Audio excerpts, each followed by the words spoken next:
Jón Þór, það var svona líflegri við þínum mönnum í dag heldur en í gær?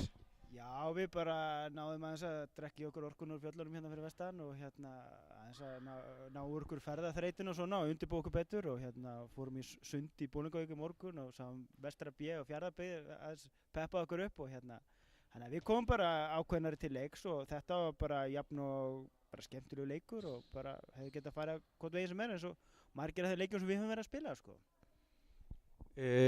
Fjórði leikluti, svona þegar að Vestri fór að pressa, voruð þið heldur að þið að vera orðin svolítið þreyttir eða var þetta bara erfitt? Já, það er svona, já, menn þreyttir sérstaklega Marko sem að búið að mæða mikið á og er svona prímus mótor og já, okkur skortir svolítið á að ná að klára þessa leiki svona út í gegn, ná þessum sigri og svona trúna á að geta unnið hann og það eru margir leikir búin að þróa svona hjá okkur þar sem við erum jafnvel verið yfir í hálfleik en svo tapa við minn en 10 stigum en þetta er allt reynslubanki og það er bara, leið við komum og erum að gefa góða leik og svona og leggja okkur fram að þá er þetta allt svona bara það sem að er að biðja svona til að byrja með. Í hálfleik þá fannst menn að sko í þriðja leikluta þínir menn koma mjög grimmir í garð Nemanja, bara fengi á sig marga villur hann inn í teig. Var það eitthvað skipum frá þér að hætta leifunum að fá þessar auðvöldu körfur bara alveg upp við körfuna?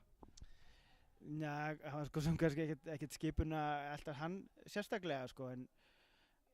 það var kannski svona planið okkur að við höfum eins og ég sagði á hann verið að fá leiki þar sem við höfum verið yfir í hálfleik en komið flatir út í byrjun þriðja leikluta og þessi þriðja leikluti hefur verið svolítið svona syndrom hjá okkur og það er kannski það sem við höfum verið að reyna að breyta og það kannski endurspeglaði menn voru svona, ætluðu sér að vera grimmur og það kannski endurspeglaðist í villum en ég var nú meira óhress með tapaða bolta sem voru í byrjun leikluta heldur en villunar. Hver er þið næst?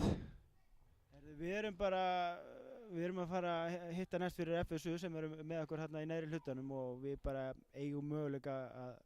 vonandi það verði leikur sem að gefa okkur fyrsta sigurinn í vetur. Kannski skemmtilegast við þess að deilda það eru bara allir leikir eru svona jafnir og 10 stig til eða frá, hvort það sem er frá topp eða botni, þannig að það er mjög gaman, þannig að við erum bara, þetta er bara spennandi og skemmtilegt sko. Takk hérlega fyrir þetta við hérna og Jakin TV höldum klárlega með á móti FSU, gangi ykkur vel. Takk hérlega fyrir, takk fyrir okkur.